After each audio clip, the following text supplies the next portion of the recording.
we are in the topic of AI, so I want to ask Okay. like, how has AI impacted the library function, specifically in research? And do you know why I asked? Because there is also one of the AI tool, Perplexity. Hmm. Like if you search, I think nowadays Perplexity. I think 1 month ago there was a research that almost 3% Google user is using Perplexity as their research engine. How has AI impacted the research, and how do you use AI in your research? So there's one. So I need to use Perplexity more to get more used to it. I have used one that's called Semantic Scholar, which is similar to Google Scholar, but it's like AI powered, for basically taking, you know, uh, reading or scrolling, getting the whole paper of an academic paper and giving you a really short takeaway that's more targeted than like the paper's abstract is. So it's doing an AI generated synopsis really quickly. And it's also very good at making sort of webs of information because it's using, it's making connections between papers using like the full text and the keywords to say, oh, here's related papers. So it's really helpful for finding related things. So that's one platform that I like that I've used a lot. It's called Semantic Scholar. I should use Perplexity more to find out.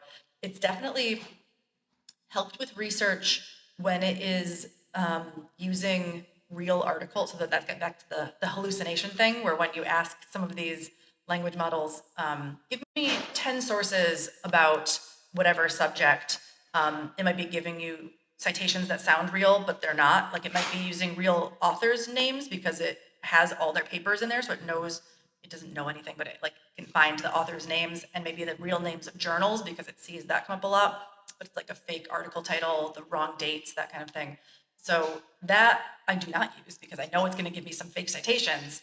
Um, Platforms that are using real sources and just trying to make it easier to find similar ones and to get a really quick takeaway of them, I think are useful because then it helps you streamline your research a little bit. Um, I am curious, and I haven't really used it so much for taking that to the next step and writing it. And I know that some people are trying, doing that with like, here, I want to use these papers in the literature review. How can we kind of put them together in that sense? And so I do need to like play with it more just to see what's available. And they do keep getting better. Again, I come back to I want to only use sources that are or like AI tools that are using real sources and working with that instead of ones where they're just generating like fake sources, which does happen a lot. So it's interesting because I think people want something that makes research is hard. And people want something to make research easier, Is it- and that's great. Like I'm not against making research easier. Any tools that can make research easier are good, and I think that that's going to keep happening in the library world. Is things that streamline research, things that help you get what you need faster. But we can't sacrifice quality, and so trying to balance that. Yeah. Okay. So I will again ask one more question, because this the digital time. Everyone is looking for something digital. What is one digital tool or database do you think every student should use? Oh, okay. So I mentioned libkey nomad earlier, which is the browser plugin that I think is super useful for connecting to all of our resources, and it like follows you around the internet and shows you if we have a PDF or links you to our interlibrary loan page if we don't. So that's really useful. So that's a great tool, browser extension.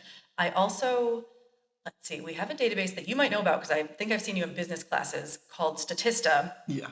which is a Yes. great statistics database because it it's aggregating data points from tons of sources, market research firms, governmental data pools, all that stuff, and putting it in one place where you can find some really interesting statistics, which it'll give you like in chart or graph form, which you can easily like download or put in a presentation. It gives you like the image file if you want that, or the interactive PowerPoint file, the Excel file, so you can like, not change the data, but like manipulate it the way you want to display the data. And it also always gives you a link to the original source. So it helps you find sources that you might not have found in a quick Google search, but using Statista to find a data point, it'll bring you back to like the full report or data set or website that had it. And so then you're getting your information that way. So that's one that I think applies to a lot of people in a lot of different programs. Um, is a useful one to use.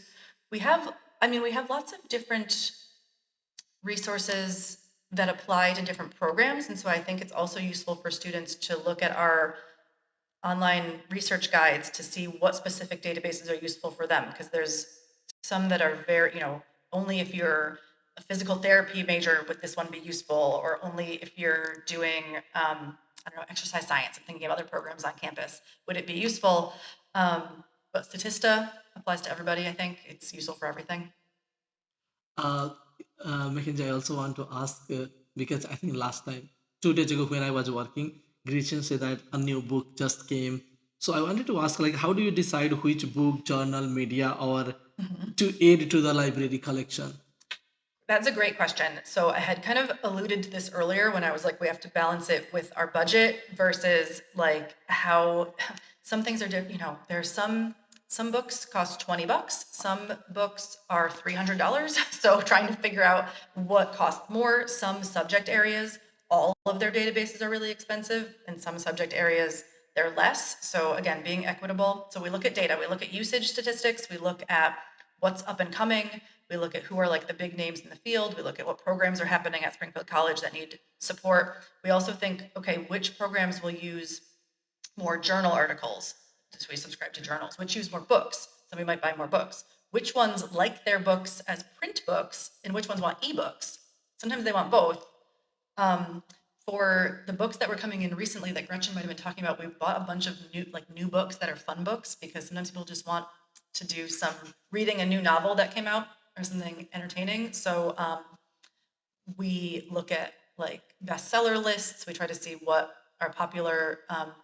Lynn Martin, who is our interlibrary loan specialist, is on a mailing list of all the other interlibrary loan libraries that sends out a monthly update of like, here were the most popular books this month. So that's a good way to say, oh, we should probably buy some of these if they're the most popular interlibrary loan books. So again, that's like data driven, and we can see, all right, this is what people want to read. Let's buy some of those. We look, the New York Times has a bestseller list. So we look to see what are the bestseller books. Let's get some of those. We know that our students are interested in like business books sometimes, like self-help books, young adult novels, books with LGBTQ themes. So we know what themes students like to read, and faculty and staff. So we can buy our sort of non-academic but useful and like interesting books using those metrics. And then for academic books, we figure out, okay, what are some of the big upcoming titles that we need to get, what journals fit which subject. So there's lots of like spreadsheets involved. Sounds good, thank you. Mackenzie, even in the introduction, I said like you go to a lot of classes, you are all over the campus, and I have seen you in my number of classes where you come and you uh, explain about the library, how can we use the resources. So I wanted to ask, where do you see the role of academic librarian in coming 5 years? Right. Okay. So in 5 years, it'll be 2030 in 5 years. That's so late. Oh my gosh, 2030. In 5 years, I think so. Academic libraries, the challenge has gone from, especially with digital, everything being digital, not everything, but a lot of things being digital. It's gone from being a place on campus where all the books were, and everyone came in and was reading books there, and that was it. To have a good library, you had to have a lot of books. Now it's, to have a good library, you need to have access to a lot of resources, many of which are digital resources online. I think, again, we talked about AI a lot in this conversation. That's just going to keep getting both better and more ubiquitous. It's going to be everywhere. And so navigating quality of information and trying to point people to what's the best information when there's just so much out there, which we've already been doing since the internet came out, but now it's even more accelerated. So I think there definitely is still a role on campus for libraries, even if we're not as focused on books. I will say a lot of students kind of really like having a physical book because everything is so digital, because you're on screens all day long. A lot of people miss the like physical physical books, and we're like, okay, there's a little bit of a retro people want books vibe. But as far as like our role, it's helping students know how to navigate research resources and how to confidently conduct research. I don't think that's going to go away, but I do think that the way people do research is changing. It's going to keep changing. So it's our job to know how people are researching and what support they need, and to support students, faculty, and like especially grad students who do a lot of research. I think that will still definitely be here in 5 years. Mackenzie, there is a big hype of AI nowadays that AI is taking all the job. What do you think, AI is going to take the job of librarian or not? I think I want to say it won't because we are able, because it can't yet, but it's definite. I mean, I think people value expertise and having a human person to help them with stuff and having that kind of support. So I don't think it's going to take the entire field. I think it might take some jobs, or it might make some jobs different. It might be that we're using AI more for our jobs. I think um, I think the things that are going to actually take library jobs are that where both higher ed and the Institute of Museums and Libraries, there's a lot of like federal funding that's being taken away from things. So that's going to end up getting some jobs that way.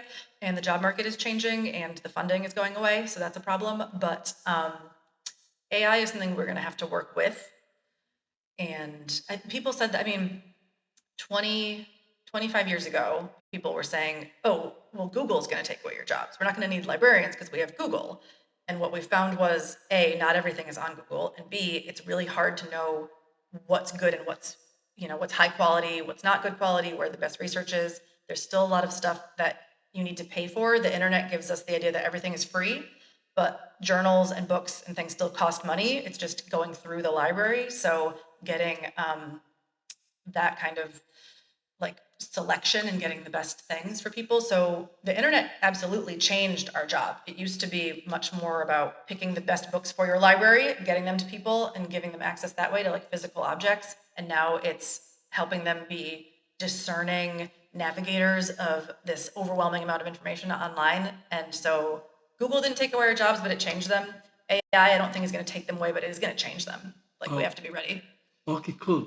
Mackenzie, I see how passionate you are about library, and I'm so happy that you are going to be a librarian. AI is not going to take your job. Thank you.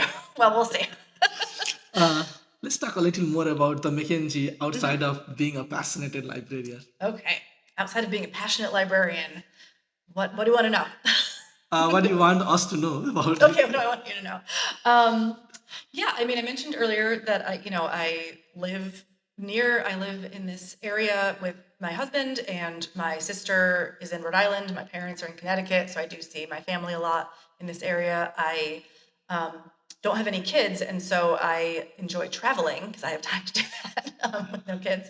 And because my husband's whole family is in Italy, he's the only one from his family who's in the US. We do typically go there once a year to visit them, so that's great. So some things that I feel like I put a lot of my passion into libraries, and then I'm much more chill in other areas.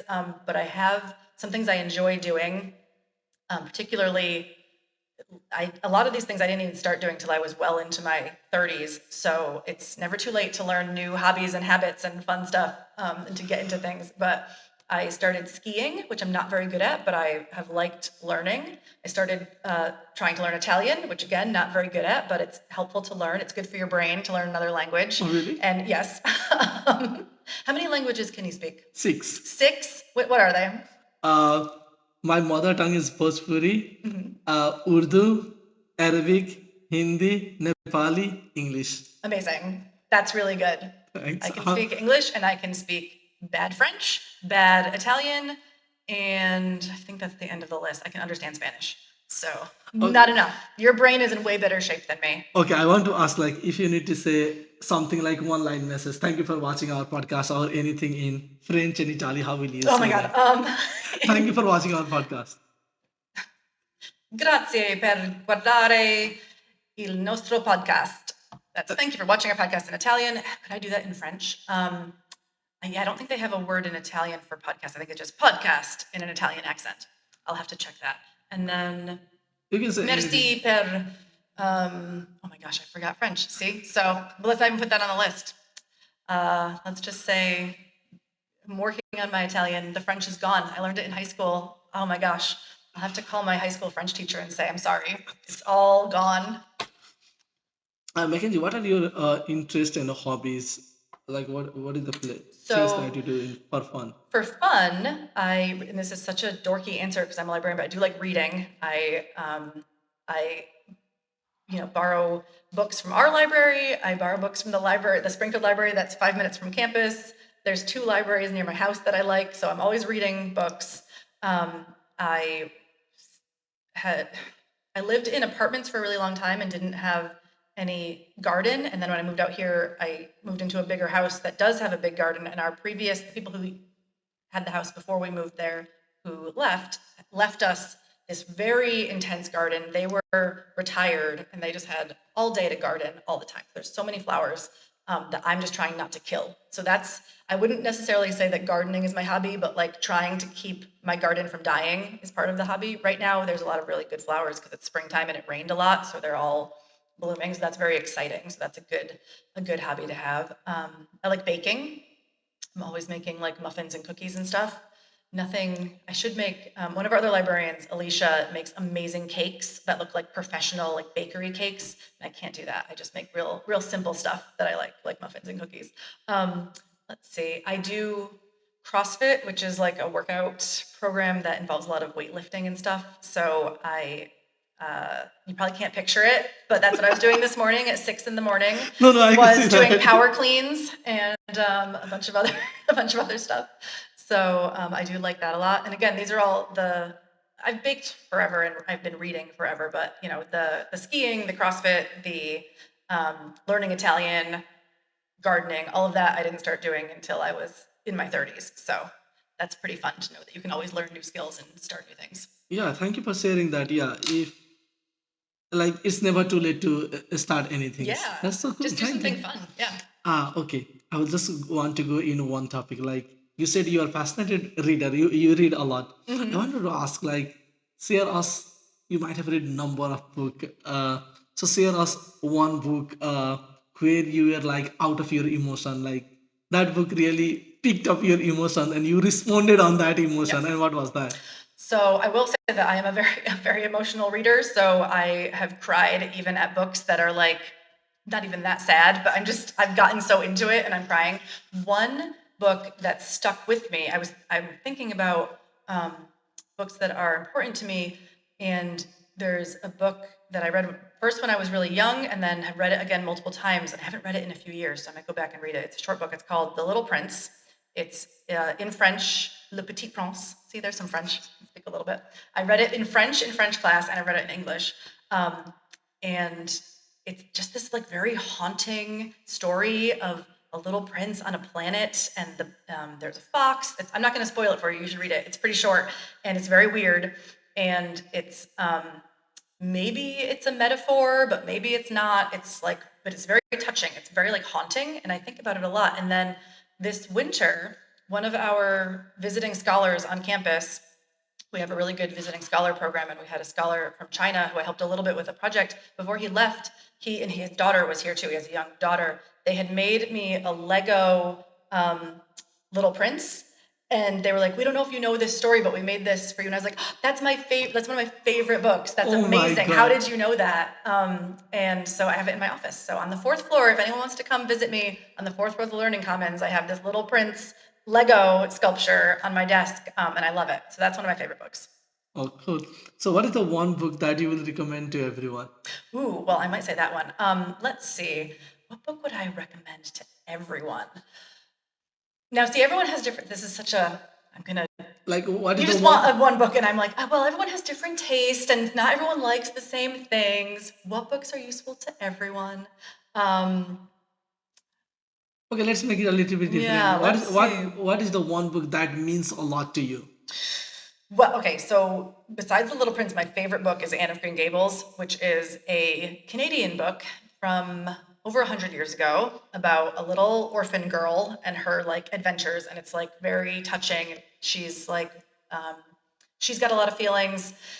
It was very important to me when I was little. I think that's a really fun book that everyone should read, and then they can all go to Prince Edward Island in Canada, where the book takes place, which is very beautiful.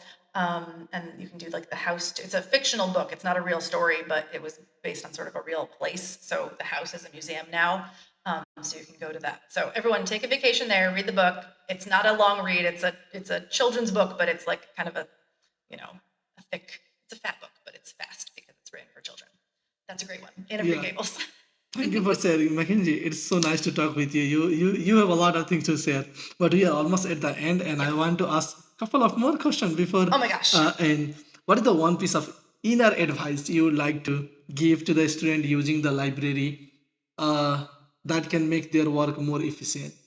Oh, yes. So, like an insider tip. So, I think um, what's really helpful, particularly for incoming students who haven't really used the library before, or grad students who have used their college library, but maybe they haven't used it for that level of research before, is set up an appointment with your liaison librarian, or even just one of the reference librarians. We can meet with you individually, even if it's not about a specific paper or project, but just to get like a quick overview of, you know, how to use our website, what are some best resources in your subject area, and play around with them. And I think students are very good at technology, but they're also scared of breaking things. And so if a technology doesn't work like as expected the first time, you're like, oh, I don't want to use that again. So I would say you're not going to break it. Like you can't. So keep doing different searches in library databases, um, and don't give up after the first one. I think you need a little bit of perseverance, but also you don't have to persevere on your own